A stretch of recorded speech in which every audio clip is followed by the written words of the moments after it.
Well, I've pressed the start button. I'm looking at lots of green lights on my OBS dashboard. I'm seeing the Twitch preview is back. It is here. We are here. I am here. It is CodeZone again. This is very exciting, isn't it? We've been quite some time since the last CodeZone. Ah, Standard in. Hello.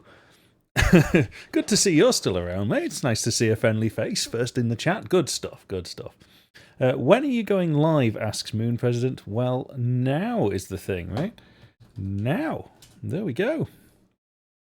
And if you're following along on Discord, I tend to have a separate chat, which is the OLC CodeZone chat. It's down there at the bottom of the list of many channels on the left.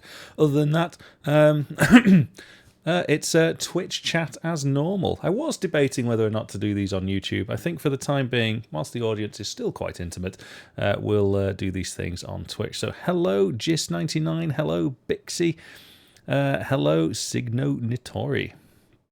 Right, yes, it's a new season of CodeZone. I have taken some time off, much needed time off to go and, well, raise a family and things. You all know, people are following along, no problem. So I will say now, unequivocally, because I know people are going to be going and talking about this, space thing, done, dead, over.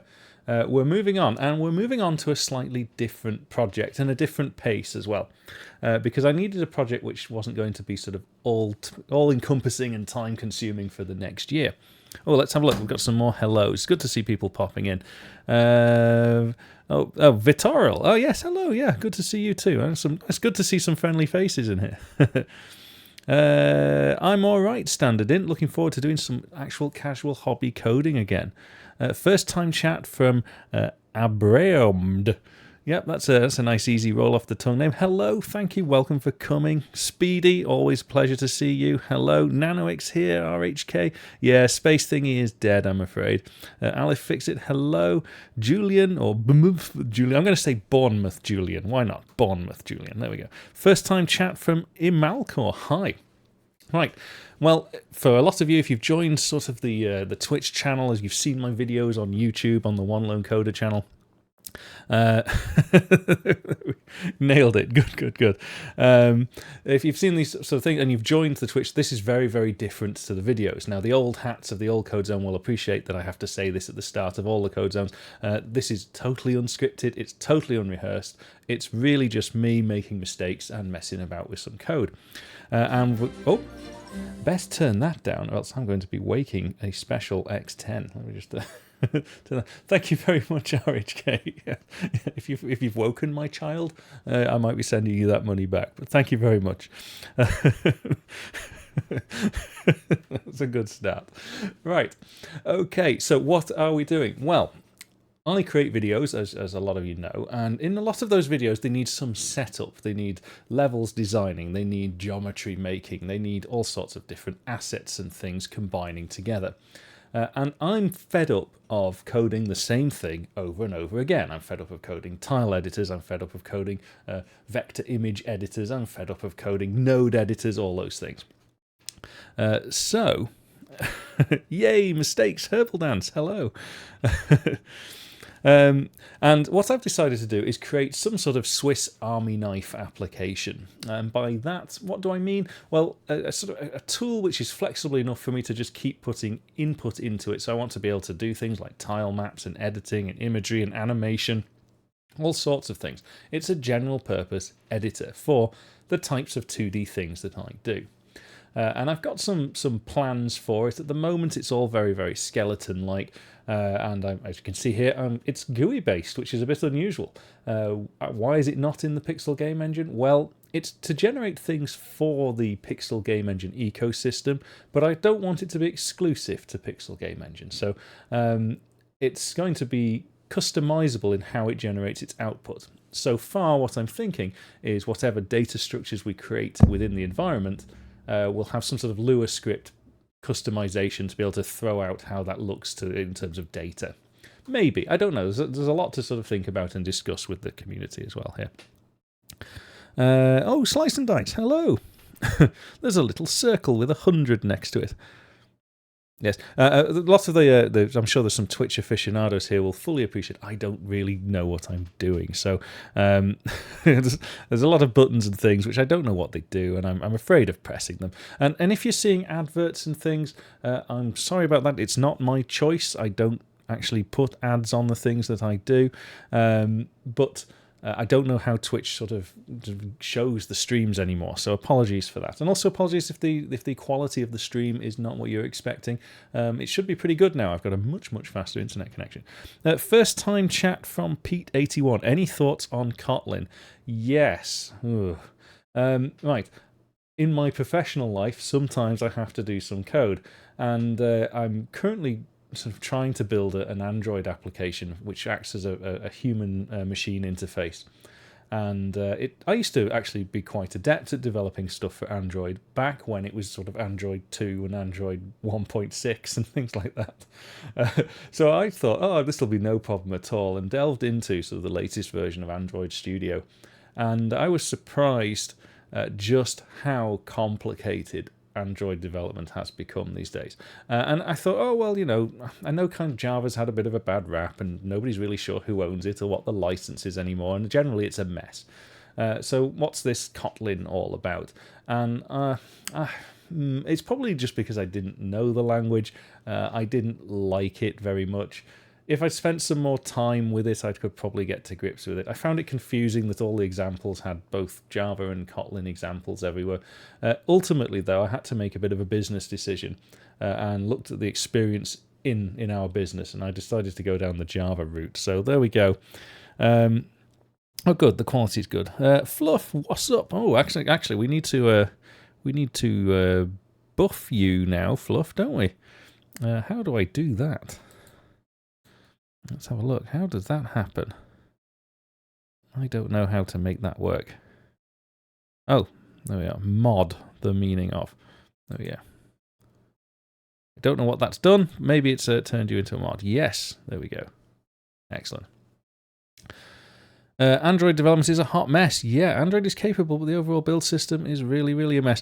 It was a challenge. Anyway, we're not talking about Android tonight. We're going to be talking about, well, my editor. Now, you've seen, well, maybe you've not seen, but I do some videos on WX widgets. I'm actually a big advocate of WX widgets. I like the environment. I like the ecosystem. I know it well enough that I don't have to consult the documentation every 5 seconds, although there will be quite a bit of that to do. I do have some concerns with it, though. It's really stuck in Win32 land, so nothing you make in it looks particularly modern. It does work quite well with the cross-platform aspect. It does create things that run quite happily on Linux and Windows, so from that perspective, I'm happy with it. I'm hoping that, you never know, sometimes the WX widget devs do tend to keep an eye on the things I'm putting out there. So maybe there's one or two of them are thinking, are they jumping onto a new Windows GUI system? Or else they're going to find themselves in a very, well, an awkward place, I think, if they don't sort of modernize the back end anyway. So when I pause, it's because I need to look at the chat and catch up with them. It's nice that Android dev does not need to go for Java, but there are modern solutions too. I just found the whole thing, I don't like doing, ironically it's on the screen, I don't like doing GUI via lots more intermediate scripting languages. It's just not for me, and you'll find even when I'm doing these things, I'm not looking at the XRC implementations, which we can see here, but instead I prefer to use just the straight up coding implementations. Now, I know to a lot of you, WX Widgets has probably never been seen. You don't know what it is. It's a GUI library for C++. It's cross-platform. And where it can, it uses native controls. Now, that's why things tend to look a little bit dated these days. But dated is fine. I'm building a tool. I'm not building some flashy new application that people would require it to be visually pleasing. However, it's not as bad as it seems. And I'll demonstrate that in a minute. Let's have a look. Oh, hang on, I've got some mentions on the Discord. I just want to make sure I'm not missing some... Oh, I don't know, it's Gorbit talking to me about a device. That's totally irrelevant, Gorbit, be quiet. Let's go back to the CodeZone chat. Let's catch up a little bit. So, Pliskit, hello. Ioki9, good day. Yes, hello. Rosso, hello. Mycon, I was here. Well, the streams are all recorded and they are uploaded to the Javid X9 Extra channel. Alex, hello. Where you can see, well, all of the previous code zones. We're up to number 46, would you believe? That's quite a lot. Anyway, why does WX Widgets look a bit tired and old? Well, it's still firmly stuck in Win32 land, and things like dark themes and that sort of stuff just don't exist in that space. Windows has no intention of supporting it. They have no intention of trying to upgrade the Win32 platform. I guess they will for security for a few more years yet, but in terms of cosmetics, they want everybody to move away from it.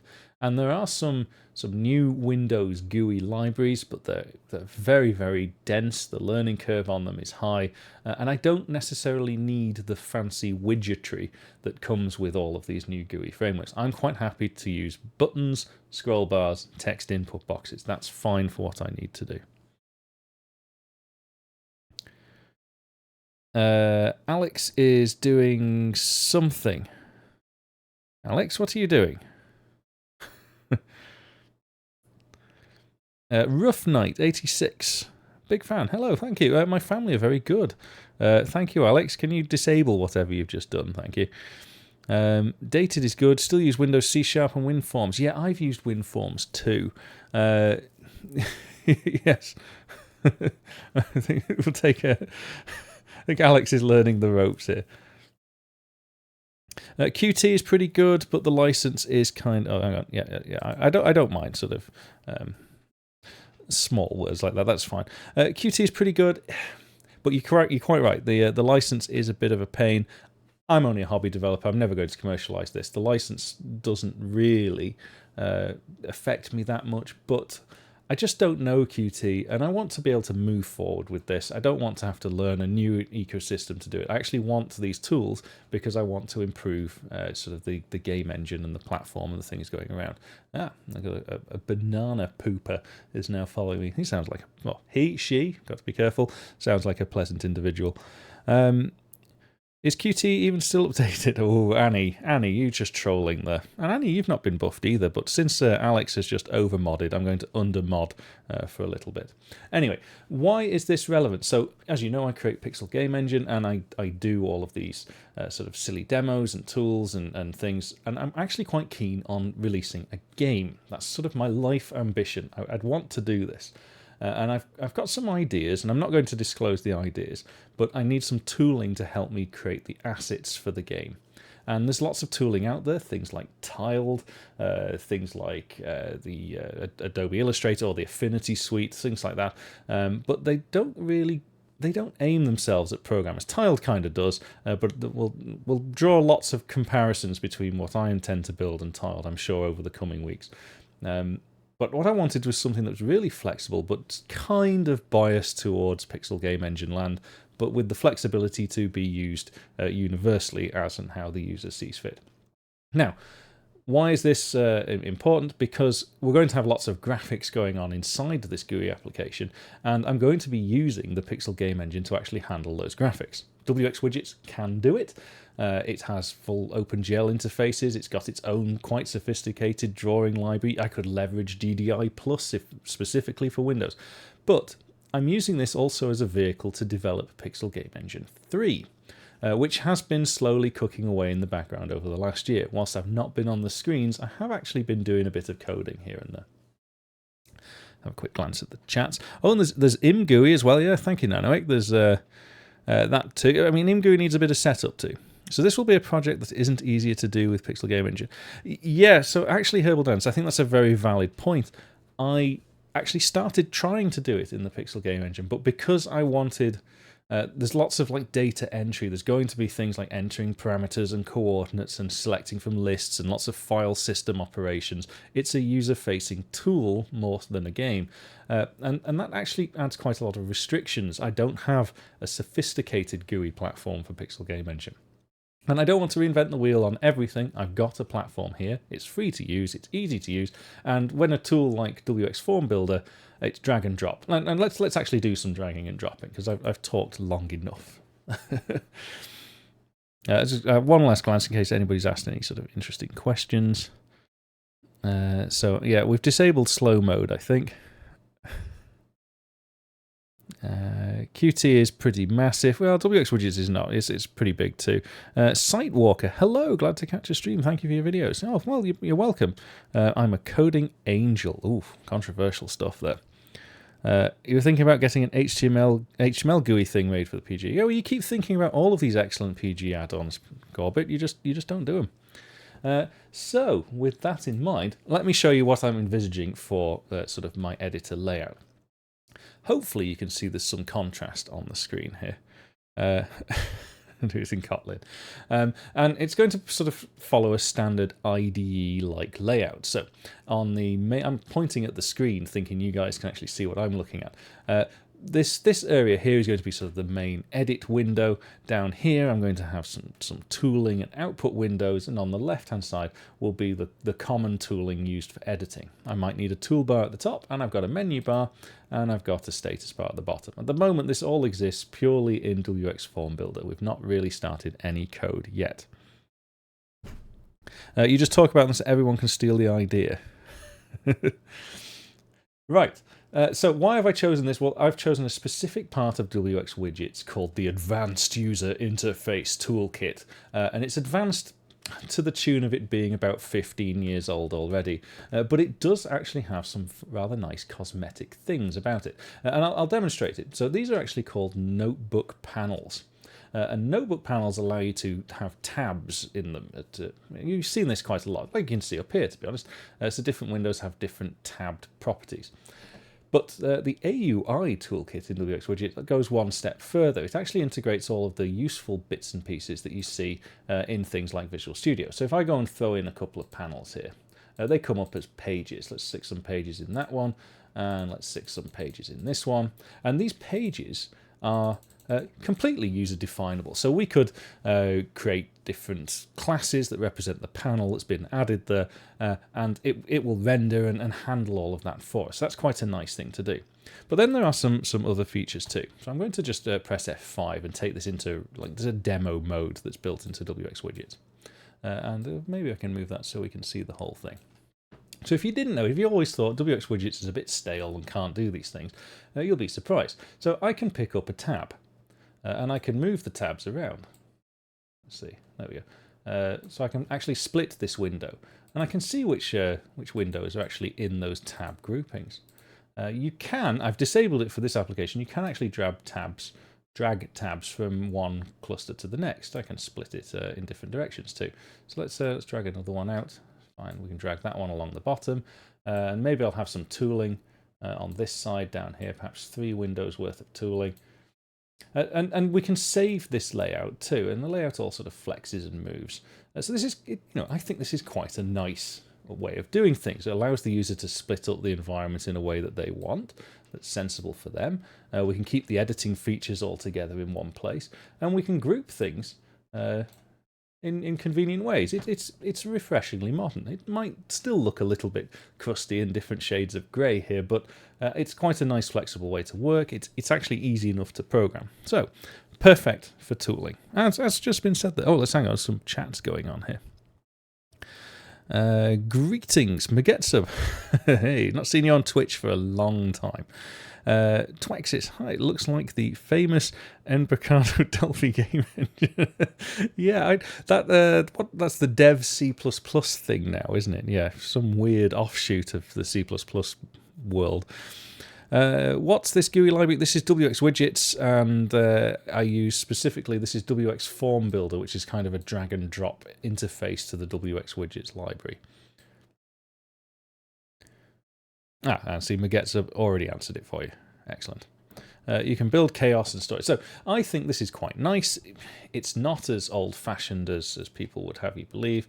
And if I enabled it that we could drag things from different sections, and there's a reason I haven't, then it's very, very flexible. So why have I not enabled it so you can drag things to different sections? Well, everything in this sort of top right area, the main part of the screen, these are going to be the asset windows that we're editing.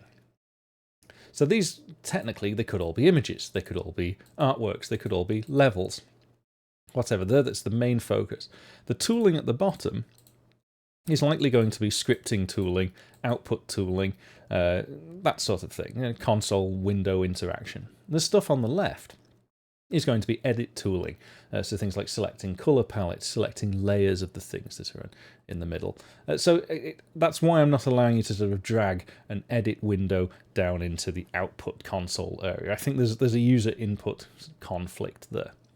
But it's nice to know that you can do these things and drag all these pages around. Now there is a setting which obviously is clearly not set. See how this one can update the window sort of in real time whilst I'm dragging, but on this side it's not doing that. So there's probably a setting I'm missing somewhere to make that happen. And that'll be somewhere in the setup for how the notepad. I'm waving my arms around again. The notebook control is configured. Prompt programmer, hello, and thank you for the follow. Will there be some kind of hierarchy outliner panel too? Yes. So the first sort of one big question we have to answer is how are we going to store assets in general? And that's a really important question, maybe one of the first we should answer. I think to begin with, I'm going to code some of the architecture and the ecosystem, opening and loading projects and that sort of thing, before we get stuck into the nitty-gritty detail. Everything in your editing panels needs to access resources. Now, it's easy when you're an artist to just keep reusing resources all over the place. But when you're fundamentally thinking about using these things in a game engine, you really only want the asset to exist once. And so I think a development concept will be to have an asset database as part of the project that you're working on. And everything within that project references this asset database. And the reason for this is, one, you only want to load the asset once in your application and reuse it where appropriate. So there's a nice parallel there. The other reason is the assets themselves may need some extra definition. So if we had a sprite sheet, for example, they're not always tiled nicely. So we may want to explicitly create named assets with dedicated sort of boundaries within a tile sheet. And to save the user having to always specify coordinates, the asset is bundled along with where it exists. Another way to think about this is you may have a sequence of tiles which need to be iterated through to form an animation. So I think it's quite important then that the asset itself is named as an animated asset. The topic of assets, I think, is quite critical to how we think about solving this problem. Tinwee123, hello. Also makes asset packs easy. Exactly. So that's the other side to this, is when you create your own casual games, you don't typically just release a folder full of your artwork out to the public. In fact, most licenses will restrict you from doing that. And it makes sense. You've paid good money for the assets. Why are you just then going to give them out to the community? Somehow, some way, you want to put a bit of an obstacle in there to make sure you're not sort of giving away somebody else's hard work for free. I've never seen somebody coding in WX Widgets. Is it really hard, as some people say? No, it's not hard at all. WX Widgets is... the reason I'm using it is because I think it's pretty simple. What it doesn't allow you to do is make things look like they're made in sort of the last year. They do tend to look a little bit old-fashioned, but we've had that discussion already today. Unless the license was free to begin with. No, yeah, you're quite right. I mean, that's fine, but then at the same time, you don't necessarily want to have hundreds of files as part of your application. I guess it doesn't really matter these days. I like to just have the executable and some data files next to it. It's just how I like to work. You kind of like the old-fashioned. Oh, well, that's good. It's the first time I see that you're streaming on Twitch. Yes, it's been some time since I last properly streamed on Twitch. We had a quick preview stream to make sure that the technology was working, because I have now very fast internet, and hopefully you've noticed I'm streaming in 1080p rather than 720p, which, you know, you'd think in 2023 from the UK we'd be there, but we're not quite. Sometimes you do Win32. Well, that's what WX Widgets fundamentally is. It's an interface for Win32. It kind of presents it a bit like Java did Swing. It kind of presents it a bit like MFC.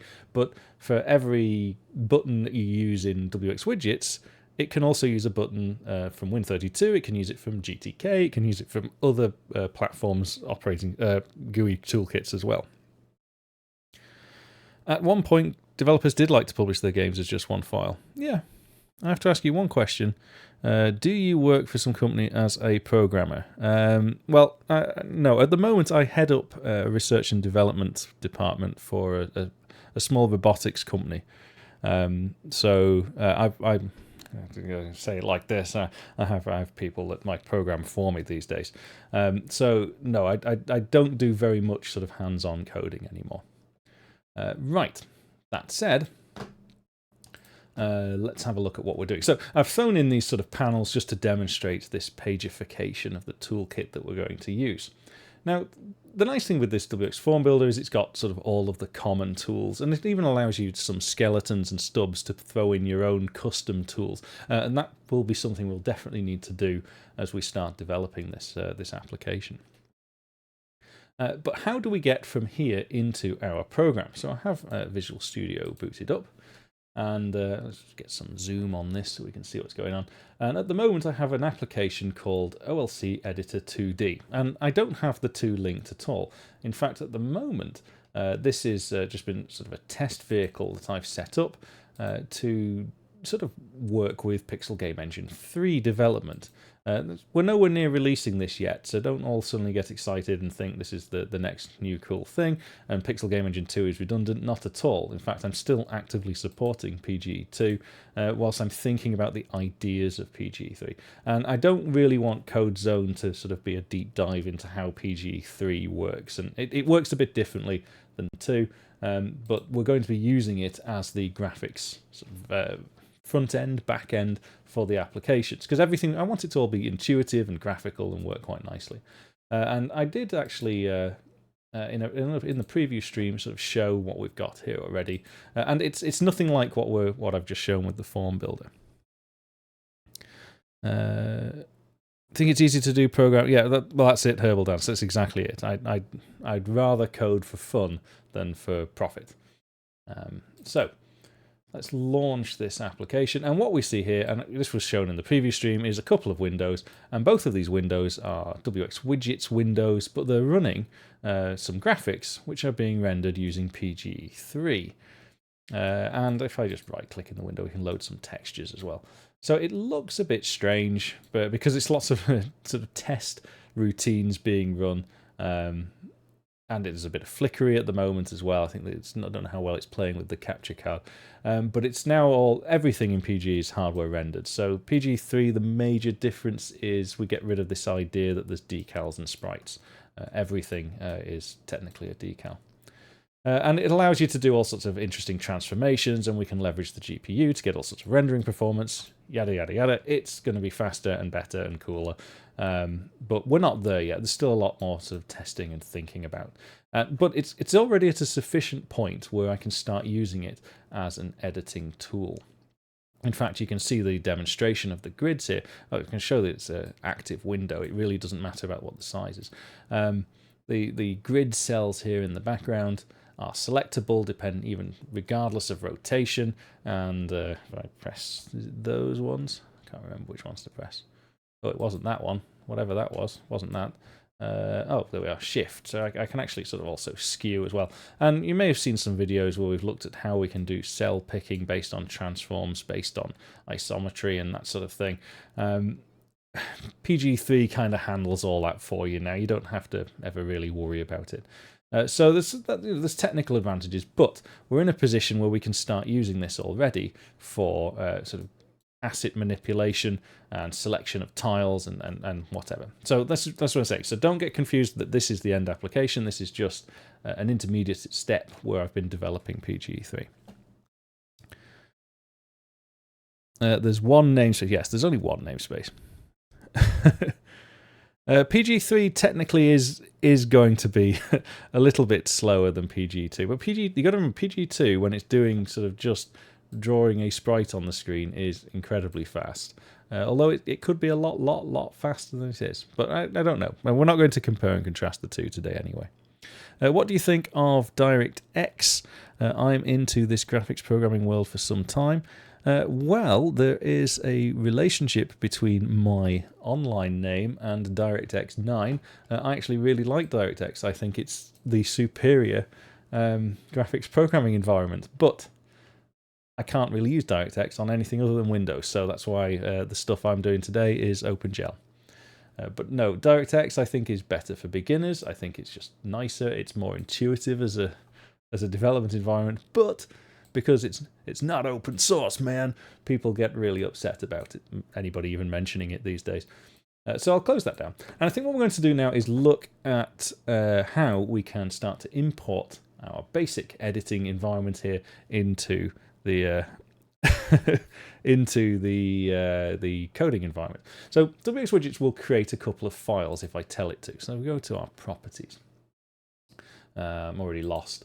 And go to the main project, and we can tell it by pressing the F8 key to generate some files. And it generated. Well, it might not have generated. I need to actually specify some file names. Might actually help first. Yes, no name.h and no name.cpp. So let's go back and actually give these some names. I'm going to call this OLC editor 2D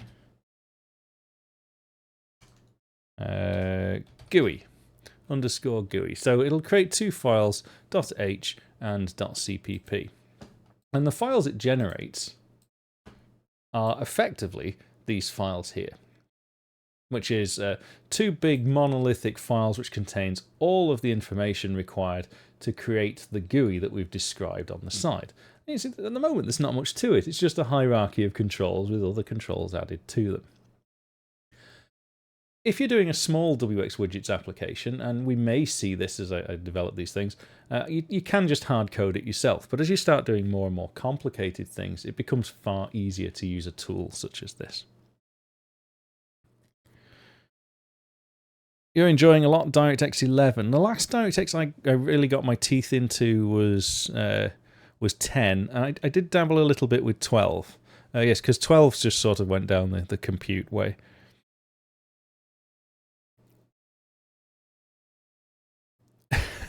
DirectX 9 is a brilliant one to start with, because you've got sort of that nice mix of still being sort of fixed pipeline and having shader options. So it's intuitive, I thought. However, I did actually release an application in DirectX 10 commercially, but we'll leave that for another time. Right, so have I created these files? If I press F8, hopefully we've created some files. There we go, OLC editor and OLC 2D GUI. So I'm going to import those into my Visual Studio project and start sort of bringing it all together. So if I add existing items and go to there and there, add. Now, the thing is, I should never manually edit these two files. In fact, it does actually say at the top, don't edit these files. So these are the files that were generated by the WX Form Builder application. I've already gone in and labeled some of the controls that I've added. Now, I didn't want to sort of be figuring out absolutely everything on the hoof, as it were. DirectX 10 was very short-lived. Yeah, didn't last very long.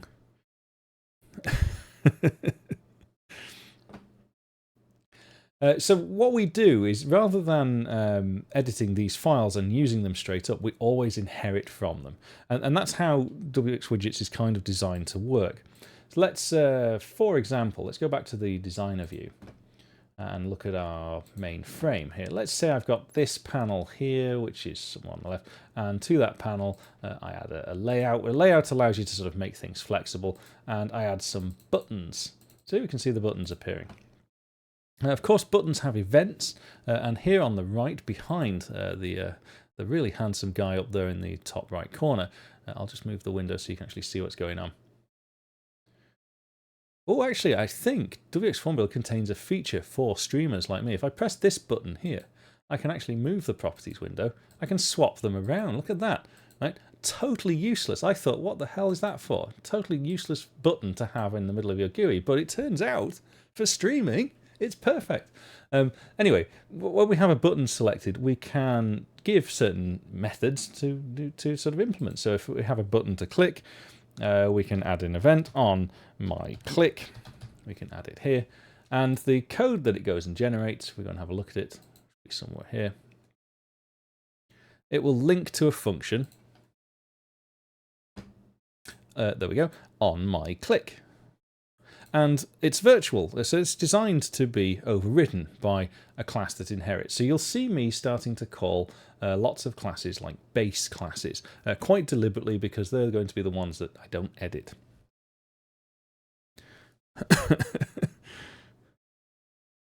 I do like buttons. See, exactly, Rosso, absolutely spot on.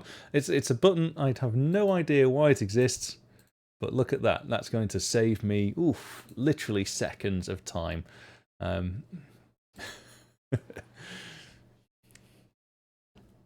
Made just for this moment. I like that. Anyway, I don't want all of these buttons, and nor do I want sort of these panels for the time being.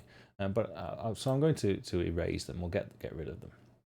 You know what? Actually, no. We'll keep them for the time being, because we can make sure that our application links over. Okay, let's do it like that. So this is the base class, and I need to create some other class to inherit from this. And given that this overall base window is my sort of main frame, I guess I should create one called MainFrame, what the main entry point to the application. So I've already created sort of the bare bones WX widget stuff. I've covered this in videos. May as well just go through it for the sake of completion now, but we don't need to linger on it. In WX widgets, you always start with something called a WX app, which you create your own app class, and the whole purpose of your app class is to launch a window. So here were the two windows that we're doing the PG3 test stuff. For the time being, I'm going to keep that there just in case I need to get back into doing some PG3 stuff. And if we go and have a look at this on init function, I've forgotten what the button is to sort of go straight to that, F12. If we look in this on init function, we can see that I create a new instance of the test frame in this case, and I show it. And that's it. So that's actually the thing that loads the window. The win main and all of that good stuff, which would normally be the standard entry point for a Windows application, is handled in this WX implement app. And that is cross-platform too, so it might not be win main, it could be whatever it is on the Linux alternative. Yes, it's a macro, get over it. But right now we're not launching that window, so I'm going to get rid of it. Oof, what are these panel pointers? Yes, so that's the other big thing that we're going to have to just grin and bear, aren't we? WX Widgets was not designed with smart pointers in mind at all. However, we will be using smart pointers for sort of all of the behind-the-scenes logic. The GUI side of it is just not designed for it. Let's leave it at that. Internally, WX Widgets does actually use smart pointers. It uses its own type of smart pointers well before they became a part of the C++ standard. So you'll start to see things like I won't be deleting resources, even though you've been allocated with new. That's not me being deliberately lazy. That's because in certain situations, WX Widgets is designed to tidy up after itself. And I'm just going to have a quick drink. Travis Roman, first time chat. Hello. Yes, I've not been streaming on Twitch for quite some time. A trash can, cancel me, but I do like macros. Yeah, I'm not a big macro fan, but I'm certainly a fan of not using smart pointers, which is very controversial. I'm so going to get cancelled after this stream. Now, yes, so don't worry if you see me write some code that looks a bit like this, that's specifically WX widgetsy things, because this test frame inherits from a WX frame that's internally reference counted by WX widgets. And it needs to do that because it needs to control when the windows die. So even if I tell a window to be destroyed, there might be events that are pending for that window, and suddenly they've got nowhere to go. So WX widgets will make sure that the events are handled properly, and when it can do it, will kill the window for me. So that can be quite jarring for newcomers to the WX widgets environment. they've tried. I've seen people try and do this where they've tried to wrap up WX widget stuff using smart pointers, and it's caused all sorts of problems because things are being deleted when WX widgets doesn't need them to be. So quite a thing to think about.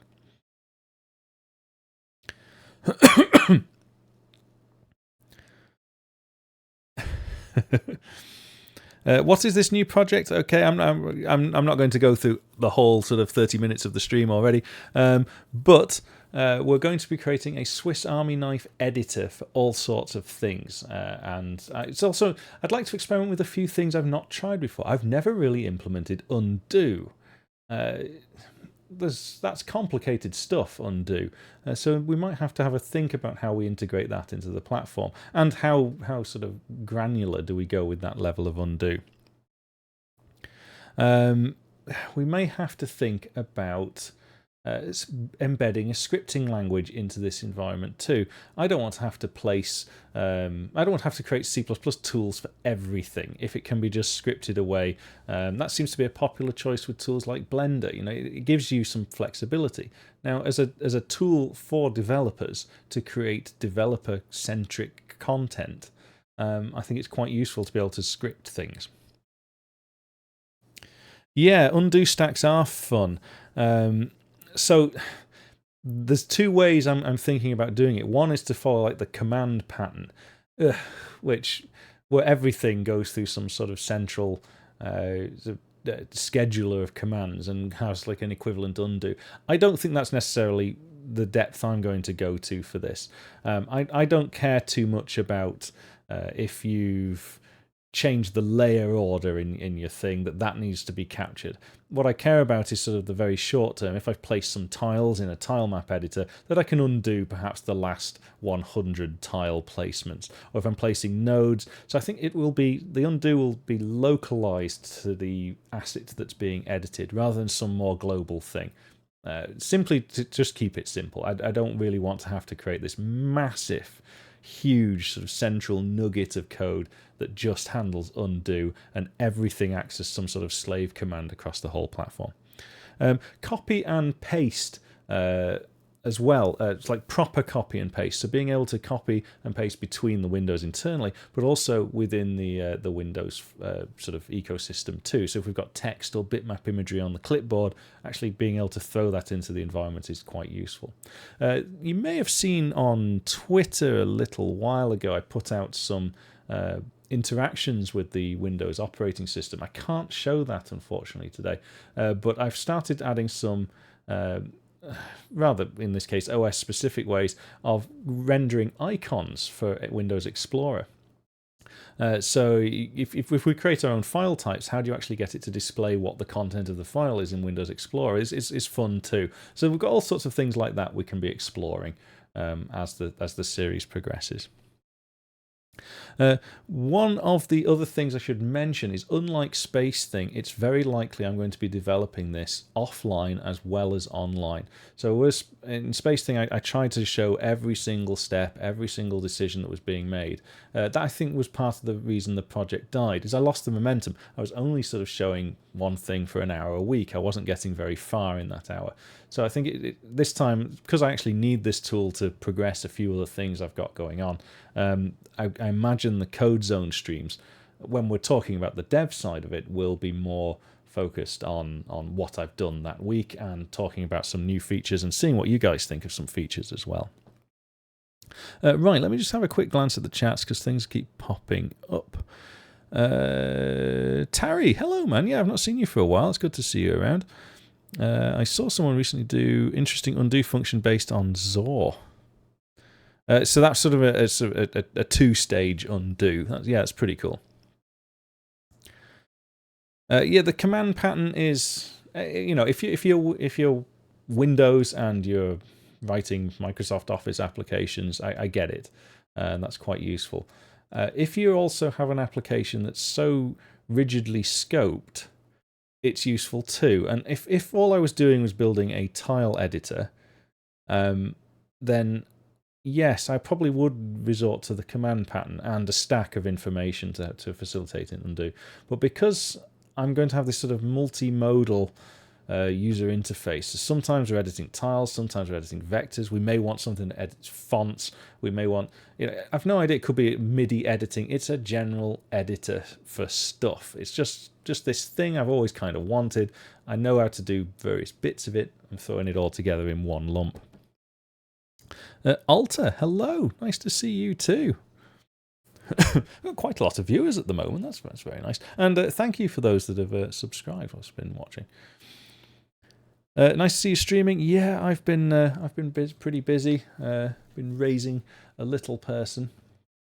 But now they can look after themselves in an evening. So keep them locked in the dungeon. They don't seem to cry as much as they used to. It's all much easier now. So getting back into the old casual coding a little bit.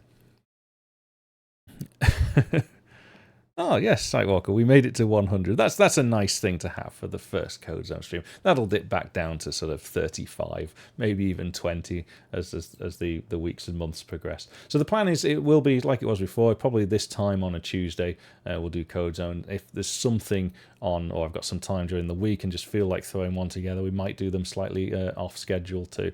But everything will be backed up on the Javid X9 Extra channel.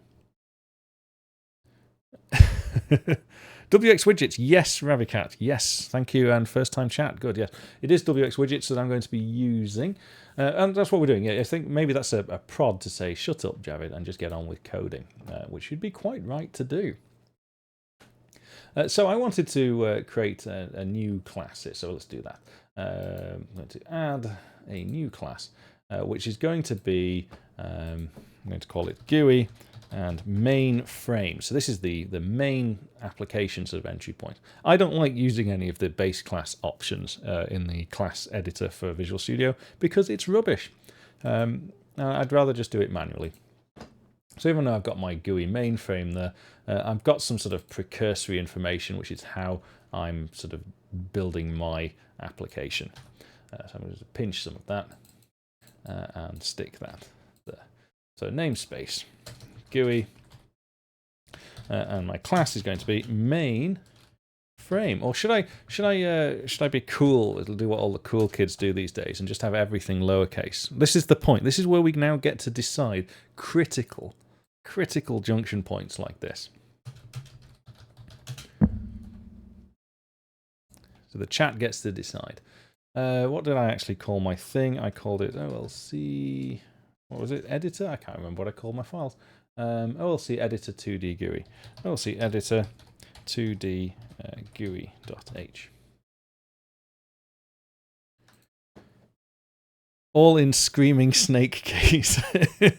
You vote capitalized. Oh no, it's lower class. Oh, okay. I'm not feeling much love for lowercase class names. Okay, fair enough. Oh, thank you, Trash Can. Thank you. That's very kind of you.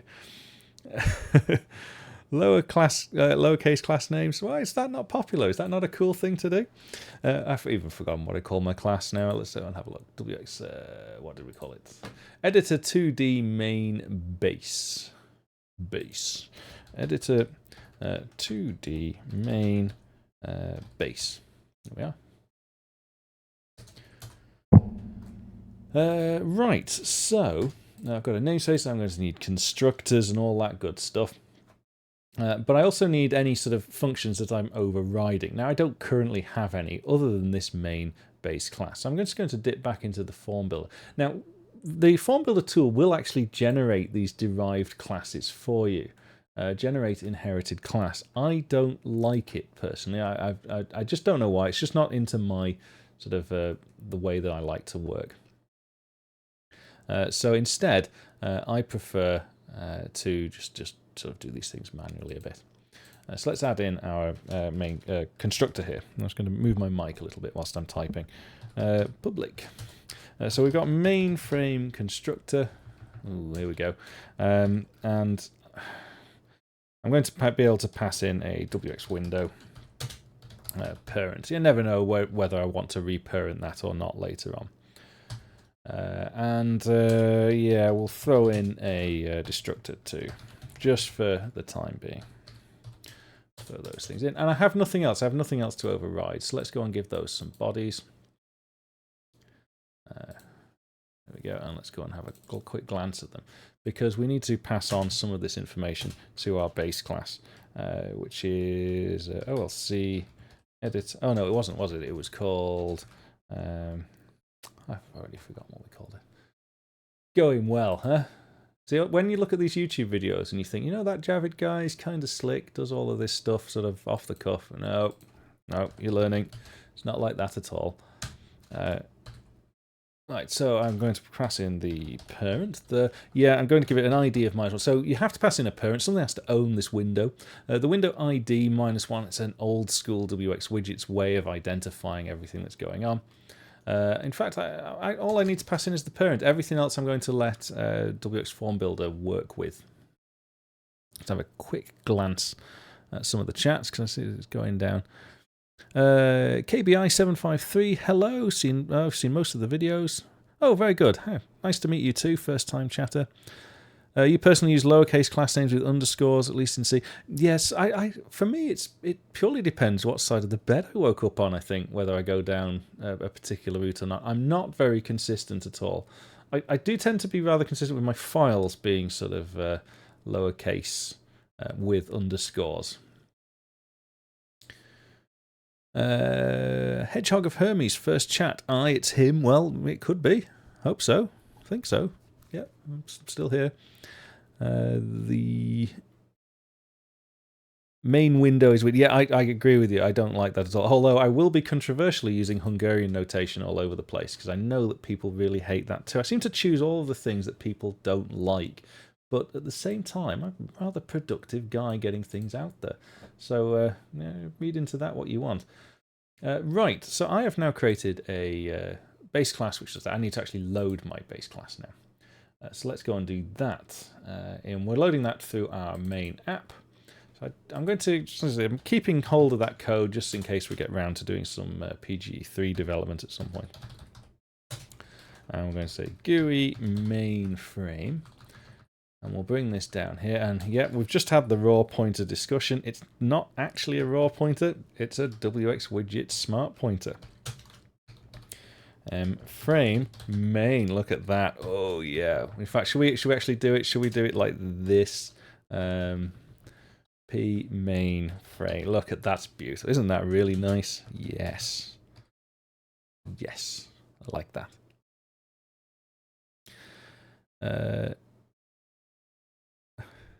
You like, yeah, see, Hungarian notation. There's nothing wrong with this at all. Thank you, trash can. Thank you. There we go. Good.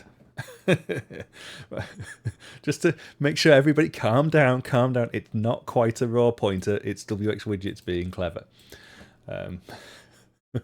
Hey, look, at least now, you know, doing things like this, it's far less typing than it is using the standard library straight up. But everything we do is going to be sort of smart pointer driven in the background. I would be petrified to try streaming coding. It's good fun. I think it's good. One of the reasons I like to do the streams is I think the YouTube videos, I'm biased of course, but they can be a bit polished and they can be a bit quick and they can be a bit sort of oh, I've just had this idea and look how I execute it perfectly first time. And it's just not like that at all. The streams are very important to sort of convince anybody having a go at coding. It's a horrific mess 99% of the time. And it's important to mess up, and it's important to make mistakes, and it's important to battle through it. And it's important to have some fun with it too. Stop pretending I just don't record the videos live. Yes. I think some of the edits, you can even sort of see my face changing around. Right, so I've got my mainframe. We're getting there. We've not got very far, have we, in the show so far? And what we're going to do is I'm going to copy that. Do you know what I'd really like? And maybe it already exists. Is some sort of stacked copy and paste system in Windows. I'm sure I heard somebody say it existed at one point. I don't know if it does or not anymore. Degonator is now following. Thank you very much. MP mainframe. And this is mainframe, and we're not going to give it an owner. So, hang on, we didn't call it that, did we? We called it that due to a popular opinion. Yeah, Win button and V.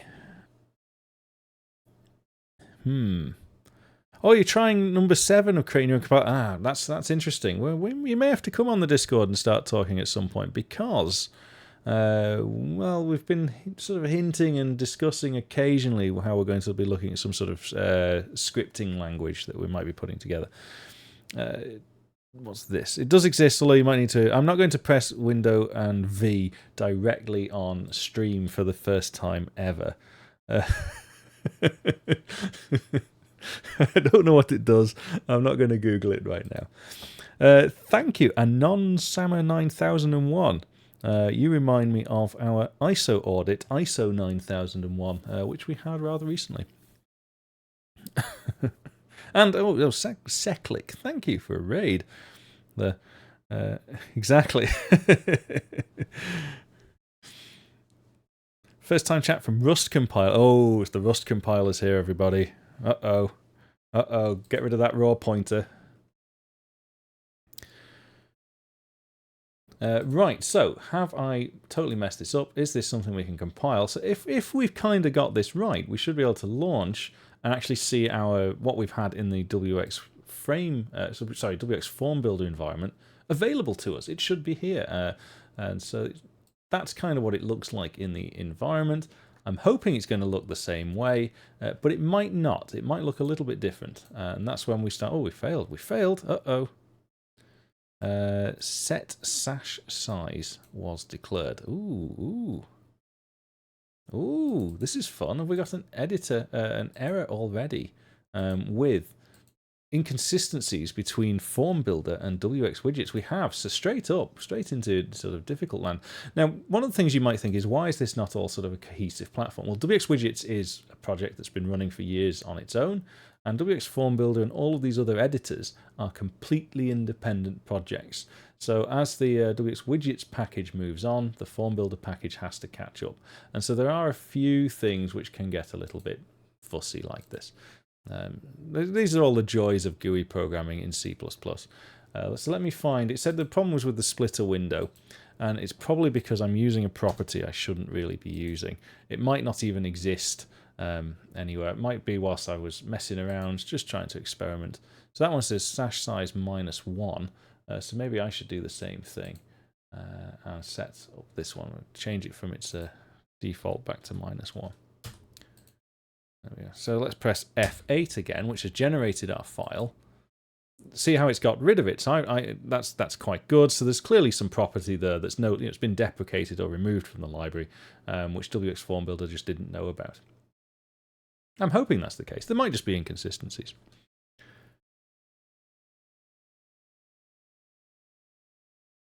How did that go? Oh, don't know what you're talking about there, Terry. Some other chat's going on. Yeah, standard in, I have no idea where to begin with the optimization side of doing those sort of things. Hide your raw pointers. Yes, absolutely. First time chat from Raider. Standard robot. Hello. Oh, the 9001 audit. Yeah. Yeah, we get through them. We're okay. We're not too bad.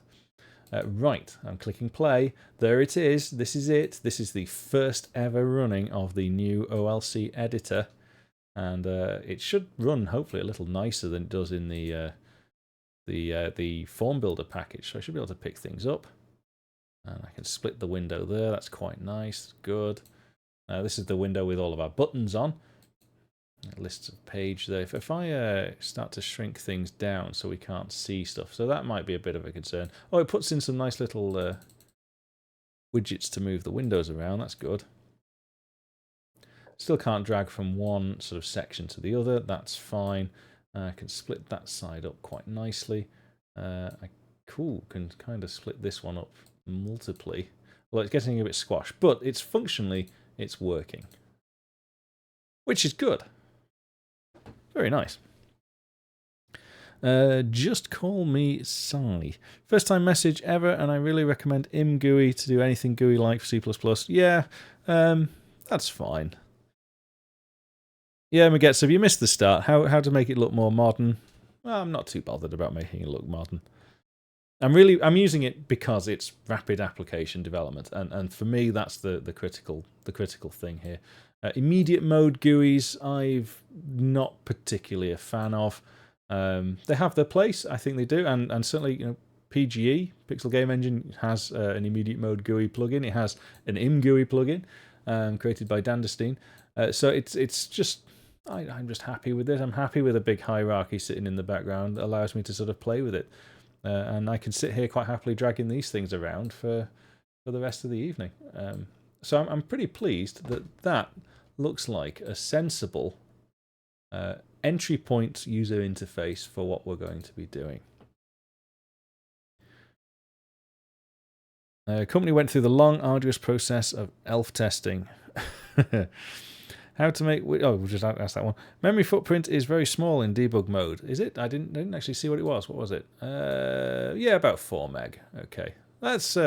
I don't know how much you can trust that in debug mode, because I actually think that the Visual Studio runtimes are not necessarily included in that. Oh, well, I mean, I'm coming up to sort of the end now, but has anybody actually done any of the CPU profiling in Visual Studio? That came up on the Discord a while back, that most people don't know that it exists. And so we may as well end on, why not try and have a bit of a little deep dive into what that's doing. Simply because I think it's one of those tools that it's there, nobody knows it's there, but it's actually a very useful tool. And people assume it's not actually built into Visual Studio, but in all my videos and everything, you sort of see this window over here. It's giving you a real-time run of what's happening in your application. Well, if we pause my application with the debugger, we know that it's going to pause into some part of WX widgets, and indeed it has. It's sat in the message loop. Surprise, surprise! It's the most ran bit of code. Zen Mystic. Second time across the live stream. Yeah, we're getting towards the end. Critical whiff. Oh, thank you, man. I appreciate that. Isn't profiler provided by any debugger? Catherine will just subscribe. Thank you very much. That's very kind of you. 26 months. Yes. Oh, I like that. Yeah, okay, standard in. Well, it's in its infant stages at the moment, but I've been working on some sort of basic parsing for it. And Travis, thank you very much. That's very kind of you. Is anybody streaming, just in case we wanted to sort of get a bit of a raid going on? Anybody worth looking at? I haven't got a window up. So let's have a look at what the CPU is doing. So we've paused it. If we actually click on Record CPU Profile, and then click Continue, and we just let it run for a little bit now. So you can see that here the graph has changed colour. So I'm going to pause it again. And what we've done is we've sporadically recorded. And you see, Visual Studio starts coming alive, and people don't realise it's all here. So we can start to see, what has our CPU actually been doing? Why has our program been running slow? And we can see the functions that it's been calling, and we can see what the hottest path was going all the way through our application. Surprise, surprise, it's the message loop. That's where nearly all of the time has been spent. I just want to, if I can drag this window so we can actually see what the numbers are.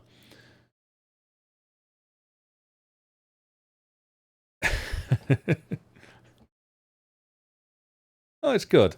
Thank you, Travis.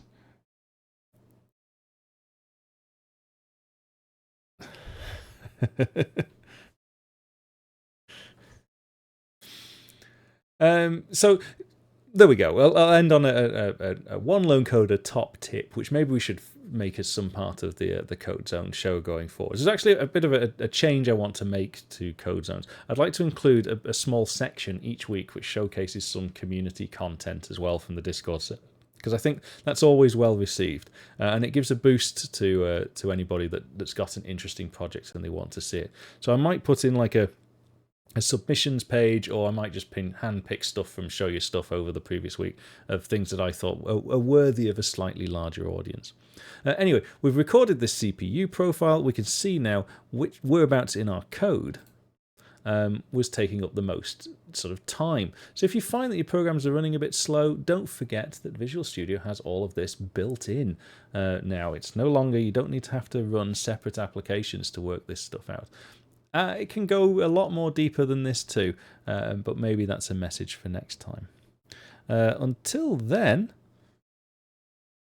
I'm kind of done for today. We've sort of just gone over our hour marks. That's the typical CodeZone length. So, given that I don't know where to send anybody. Is anybody streaming right now?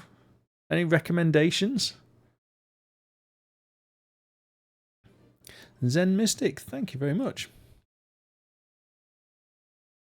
The layout, yeah, it is a bit crazy, that one, isn't it? There's stuff all over the place, but it's reasonably intuitive. The fact you can just sort of click down to where you need to be, and fundamentally, what we should hopefully see, this is the primary loop. Yeah, it is our main Windows loop. There it is.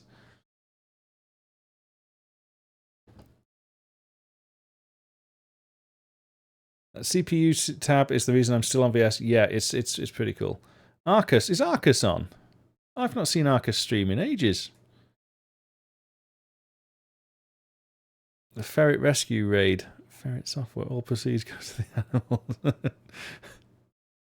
Right, how do I raid somebody? How does that work? Yeah, Arcus is brilliant. Oh, I'm pleased he's still streaming. I've not been following the speedrunning community for quite some time now. I was really sort of involved in watching every stream that was going on at one point. Sorry, Zen Mystic, I know. We typically do 8 till 9 British time at the moment. HeroDev, right? How do I? Is it so? HeroDev is streaming. How do I make this work? Do I click this raid channel button?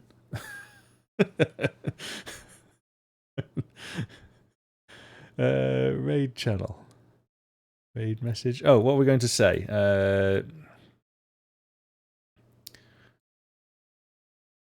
Right, we will say OLC.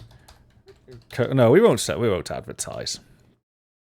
Do you know what? We're not going to have a raid message. We don't need to have that. I'm going to press raid channel and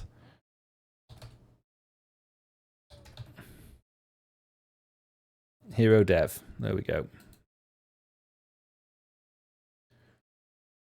So the raid message is going to be simply hello, because that's a one lone coder thing, isn't it? Hello.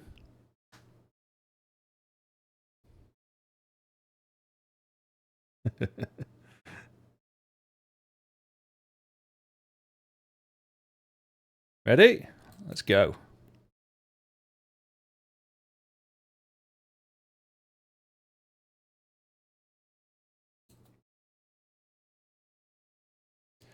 I presume once you've all raided, you've actually kind of all disappeared to some other channel. So with that, I'm going to say goodbye and stop the stream.